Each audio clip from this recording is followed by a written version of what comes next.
Capitolio está súper blindado, como pocas veces, porque se prevén situaciones difíciles de manejar luego el resultado, que de todas maneras va a ser un resultado ajustado, Nicolás, Sí, y claro. probablemente el mismo martes no sepamos qué ha pasado. ¿No? Entonces hablemos claro y vamos a continuar conversando sobre las elecciones de los Estados Unidos que se realizarán el día de mañana. Estamos enlazados vía Zoom con Ramiro Escobar, internacionalista que no necesita presentación. Ramiro, muy buenos días. Hola Nicolás, ¿cómo te va? Un gusto saludarte, buenos días. La preocupación que creo debería tener todo el mundo con respecto a las elecciones de mañana es que Donald Trump ha dado un mensaje más o menos claro. Solo hay una posibilidad que él gane. Porque si él gana, va a estar bien, pero si pierde, no va a reconocer el resultado. ¿Cómo manejar una situación de esas características? Bueno, yo creo que Estados Unidos está llegando a una situación límite en estas elecciones. Están cargadas de insultos, de un atentado, de un intento de atentado, de palabras groseras, incluso, sobre todo por parte de Trump. Y con esa actitud... No sé, algo pasó. La vez pasada Sí. no a Biden, y ahora parece que él cree en la democracia solamente en el caso de que gane, ¿no? Y ya está insinuando eso porque hay recientes encuestas que señalan que Kamala Harris podría ganar en los llamados swing states, estados péndulo, Pensilvania, Michigan, Wisconsin, y que por lo tanto podría perder él. Entonces parece que él tiene esa información y está soltando... Está poniendo el parche, como se dice, ¿no?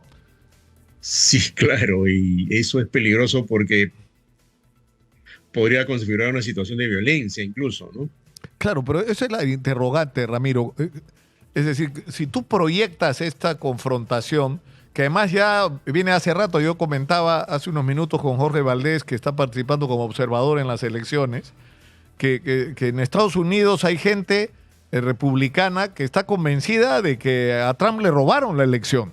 La última elección, la elección anterior, Sí, la que hasta ganó ahora, Joe claro. Biden. Está total y absolutamente convencida de que eso ha ocurrido. O sea que no necesita hacer ningún esfuerzo para convencerla de que si mañana pierde va a ser porque otra vez les hicieron trampa. Pero ¿a dónde puede conducir esto?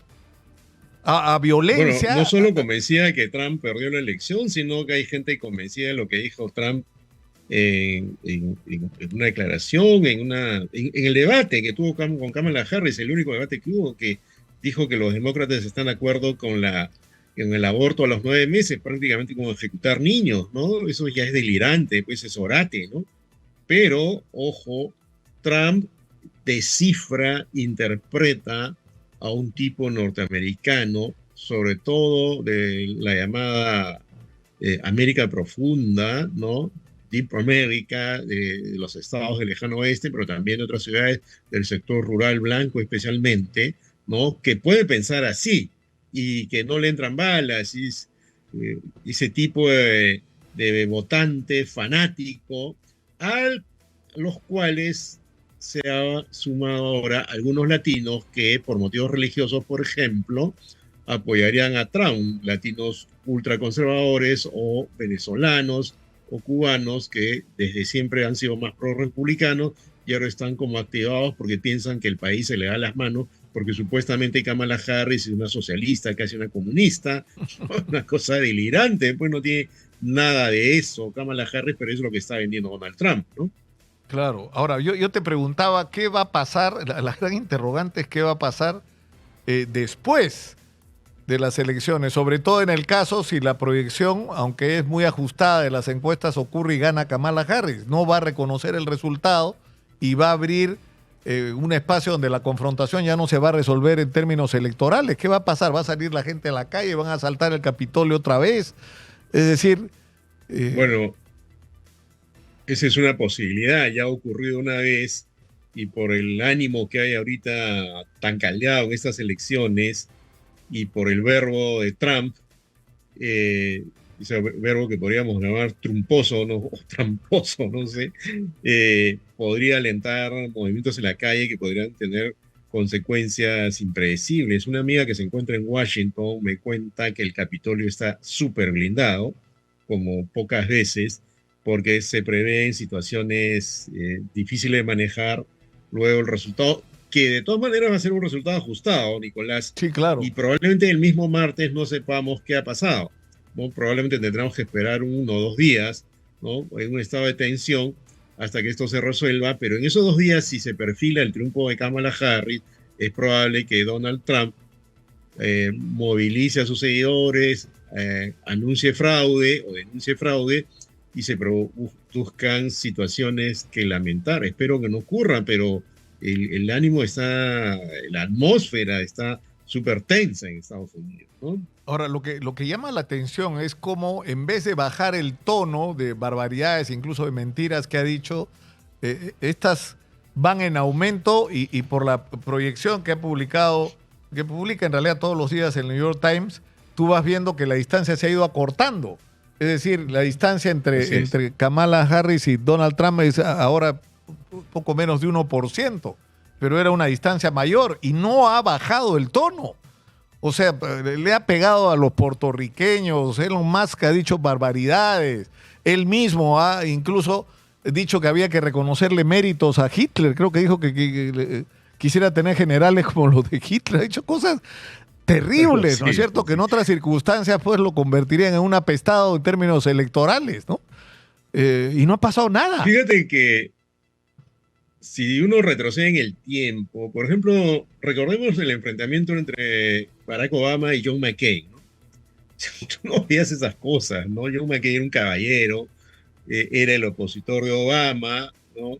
Pero no era un tipo, pues, que iba a hacer cosas de ese tipo. Es alguien que cuando perdió fue a saludar a Obama. Y además es un tipo maltratado por Donald Trump, ¿no? Considerado un loser, ¿no? Entonces lo que estamos viendo acá es quizás la peor entraña de una parte de la sociedad norteamericana encarnada en este personaje. Ya creo que no es solamente un quiebre político, sino un quiebre cultural, ¿no? Una forma de entender a Estados Unidos que parece resistirse al avance de ciertas fuerzas progresistas que no son gran cosa tampoco. Kamala Harris aboga por como máximo una mayor redistribución, ¿no? La despenalización del aborto, pero con cortapisas, ¿no? En todo momento, pero para Trump y sus seguidores, y él sabe alentar bien eso, es una suerte de monstruo que va a cambiar lo que siempre han conocido. Entonces, creo que él sabe jugar bien con eso y ha activado ese sentimiento antidemócrata que Kamala Harris había logrado capear cuando le dan la candidatura luego que Biden renuncia. Ella capitaliza el sentimiento anti-Trump y Trump ahora está tratando de capitalizar el sentimiento anti-Kamala y antidemócrata con el supuesto cuco del socialismo, algo que no se lo cree probablemente ni él mismo, pero sabe cómo movilizar con eso aparte del electorado, ¿no? Para terminar, Ramiro, y trasladándonos, fíjate, yo creo que una de las grandes tragedias del Perú es la polarización política. En Estados Unidos se vive una tremenda polarización y lo mismo pasa en España. Pero fíjate cómo la tragedia de Valencia ha unificado la indignación de la gente contra toda la clase política. Las protestas del día de ayer donde le han tirado barro, botellas al rey, a la reina, al presidente del gobierno que es del PSOE, al presidente de la Generalidad de Valencia que es del PP, del partido de la oposición. Es decir, se han ido contra todo. La gente está harta, creo, de alguna manera se ha expresado el hartazgo con esta polarización. La gente quiere respuestas a sus problemas y sobre todo a sus urgencias, ¿no? Mira, en España desde el año 62 no había una tragedia de origen natural de esas dimensiones. En el año 62 en Cataluña hubo cerca de 1000 muertos en una inundación, pero era la España franquista, ¿no? Esta es la España moderna, la España desarrollada, y no se esperaba que ocurra algo así. Y ante la tragedia de dimensiones bastante grandes para un país como España y un país europeo en general, efectivamente el sentimiento es contra la clase política y contra esa olla de grillos en la que también se ha convertido la política española. Yo he estado la semana pasada en Madrid, lo he podido percibir de alguna manera, sigo mucho la política española y lo que siento es que hay una polarización muy activada, creo yo, por la extrema derecha de Vox, y que es un fenómeno mundial. Además está empezando a ocurrir en Alemania, en Netherlands, en Brasil, en Estados Unidos, acá mismo, ¿no? la extrema derecha es como un activador del conflicto, no el único, obviamente, pero es el sector político que crea mucha fake news, que canibaliza la política, y eso también ocurrió en España, pero también ha habido una legítima indignación de la sociedad, porque en todo el mundo, Nicolás, el ciudadano se cansa de las peleas de los políticos cuando hay un problema tan concreto como este, tan dramático en este caso. Acá nos pasa, y allá con mayor razón ha pasado, cuando ves esas imágenes horribles, espantosas, de gente Y la en medio falta del de barro, de respuesta. gente que ha muerto en una cantidad inusitada, ¿no? Claro, porque acá, guardando la distancia, ¿no? Están tan ocupados nuestros políticos en esta polarización, en controlar todas las instituciones, que no tienen tiempo de ocuparse de la seguridad de los ciudadanos, del puerto de Chancay, de la crisis económica que está atravesando mucha gente, de la solución a un conflicto tan grave como el de la minería informal, es decir, no sé, de los problemas de la gente, ¿no es cierto? De las oportunidades. Y de algo, si me permites, que me parece muy importante, ¿no? Y es que estamos entrando en una fase crítica del cambio climático. Entonces, los gobiernos y las autoridades de cualquier nivel que no lo asumen van a tener problemas como este. Al señor de la Generalitat Valenciana se le acusa de haber cerrado un cuerpo de emergencias y haber invertido en una plaza de toros, ¿no? Vox es un grupo negacionista del cambio climático, ¿no? Trump es negacionista del cambio climático. El mundo está en otra fase, digamos, en una fase geológica, incluso ya se habla del antropoceno, ¿no? ¿No? Es decir, el clima cambiado por la propia especie humana en demasía y por su enorme huella de carbono. Entonces, no poner eso en la agenda, acá en el Perú incluso, cuando sufrimos la crisis de los incendios, el gobierno casi no habló del tema, ¿no? Y no se puede gobernar ahorita sin entender que estamos entrando en una fase del planeta sumamente crítica debido a ese fenómeno que aún algunos niegan y que es el cambio climático, ¿no?